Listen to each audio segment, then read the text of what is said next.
اللہ نے تمہیں درد میں کیوں ڈالا؟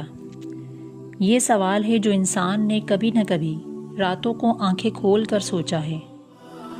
چھت کو گھورتے ہوئے آنکھوں میں آنسو لیے، دل میں ایسا درد لیے جو بتایا بھی نہیں جاتا اور چھپایا بھی نہیں جاتا۔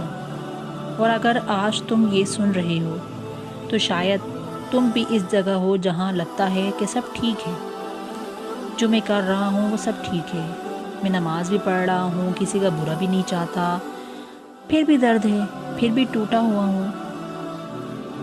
دل لگتا ہے ایسے کہ جیسے زندگی ایک بوجھ ہے، اور اندر سے ایک آواز اٹھتی ہے کہ یا اللہ ایسا کیوں؟ آج اس سوال کا جواب دوں گی، وہ جواب جو کوئی سیدھا نہیں دیتا، جو بیان کرنا بھی مشکل ہے، مگر جو دل کے سب سے گہرے حصے کو بھی چھو لیتا ہے۔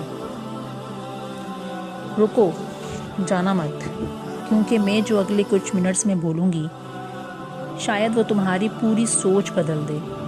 پہلے ایک بات پوچھنا چاہتی ہوں، کیا تم نے کبھی دیکھا ہے سونار سونا کیسے بناتا ہے؟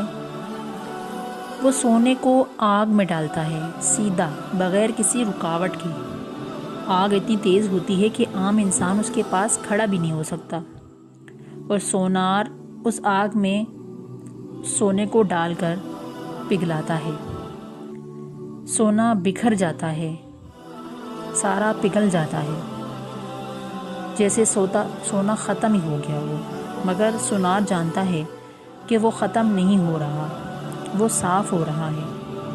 اس میں جو کچھ بھی کھوٹا تھا، جو کچھ بھی بیکار تھا، وہ آگ کھا جاتی ہے، اور باہر جو نکلتا ہے وہ خالص ہوتا ہے، اصلی ہوتا ہے، قیمتی ہوتا ہے۔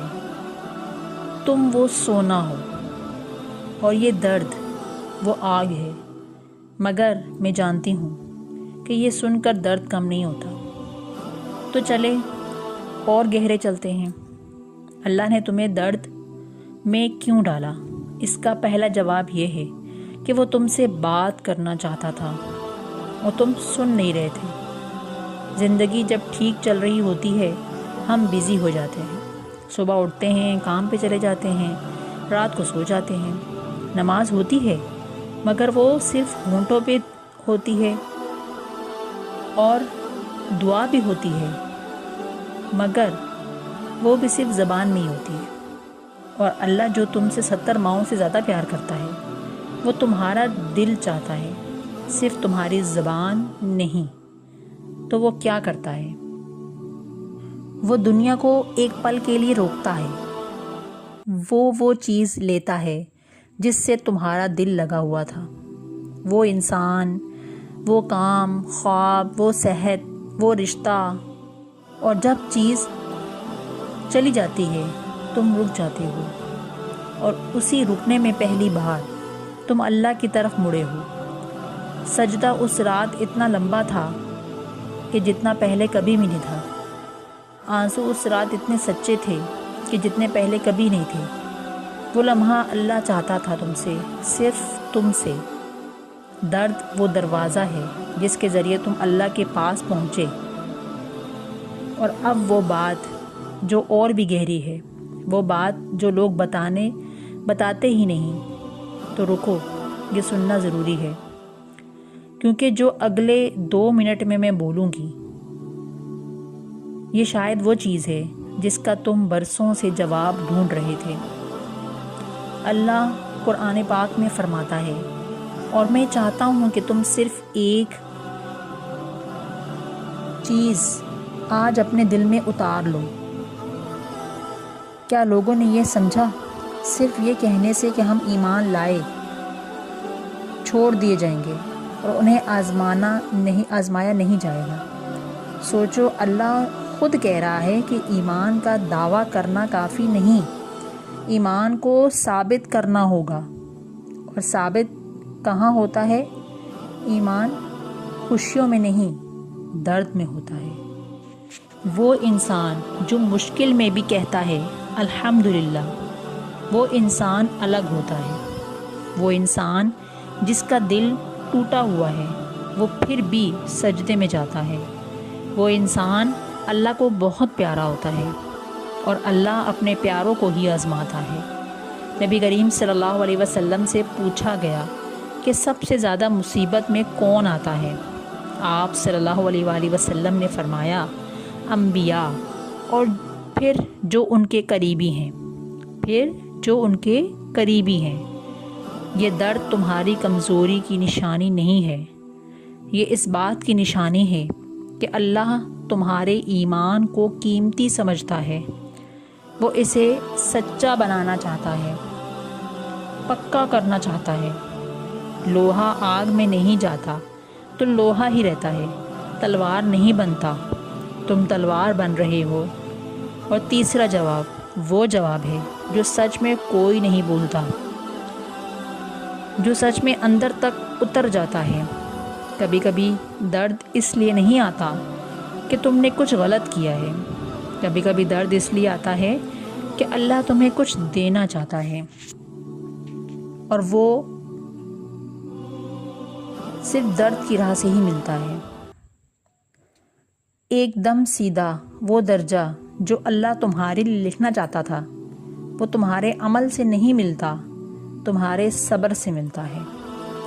اور صبر صرف مشکل میں ہوتا ہے، خوشیوں میں صبر نہیں ہوتا، مشکل میں ہوتا ہے۔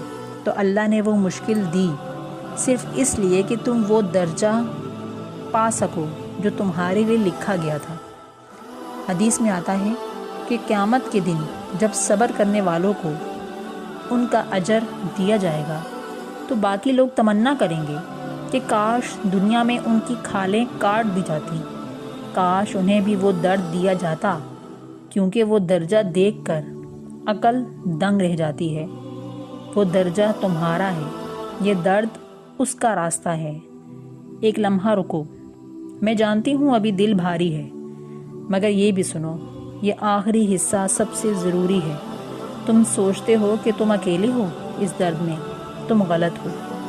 اللہ فرماتا ہے میں اپنے بندے کے گمان کے مطابق ہوں، جب وہ مجھے یاد کرتا ہے میں اس کے پاس ہوتا ہوں، جب وہ مجھے تنہا یاد کرتا ہے میں تنہا اس کے پاس ہوتا ہوں۔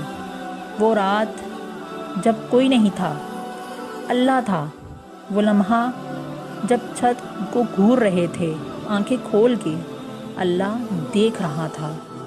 وہ دعا جو لفظوں میں نہیں نکلی، آنسو بن کر نکلی، اللہ نے وہ پوری دعا سنی، ایک لفظ بھی نہیں چھوٹا۔ اور وہ جواب آ رہا ہے، شاید ابھی میں نہیں دکھتا ہے، شاید ابھی سمجھ میں نہیں آ رہا، مگر آ رہا ہے۔ قرآن میں اللہ نے فرمایا بے شک مشکل کے ساتھ آسانی ہے، مشکل کے بعد نہیں، ساتھ۔ مطلب ابھی اس درد میں بھی کوئی روشنی ہے، کوئی راستہ کھل رہا ہے، کوئی چیز بن رہی ہے تمہارے لیے جو تم تصور بھی نہیں کر سکتے۔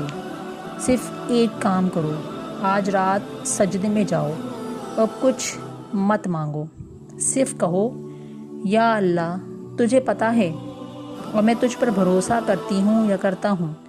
بس اتنا کافی ہے کہ کیونکہ اللہ کو تمہاری پرفیکٹ دعا نہیں چاہیے، اسے تمہارا ٹوٹا ہوا دل چاہیے جو بھی اس کی طرف مڑا ہوا ہو۔ اور اگر آج کی یہ بات تمہارے کام آئی تو یہ ویڈیو کسی ایک انسان کو بھیجو، صرف ایک، وہ جو ابھی رات کو جاگ رہا ہے اور سمجھ نہیں آ رہا کہ کیوں زندگی ایسی ہے، جو تھک گیا ہے مگر ہار نہیں مانتا، وہ جو چپ ہے مگر اندر سے ٹوٹ رہا ہے۔ تمہارا ایک شیئر اس کی پوری رات بدل سکتا ہے۔ اور کمنٹ میں لکھو وہ جو ایک لفظ جو تم اللہ سے کہنا چاہتے ہو مگر ابھی تک نہیں کہہ پا رہے، یہاں لکھو، یہ جگہ سیف ہے اور تم اکیلے نہیں ہو، اللہ تمہارا حافظ ہو، اور یہ درد تمہارا ختم ہوگا، لیکن یہ جو تمہیں دے کر کچھ اور دیا جائے گا وہ ہمیشہ ہمیشہ تمہارے ساتھ رہے گا، انشاءاللہ۔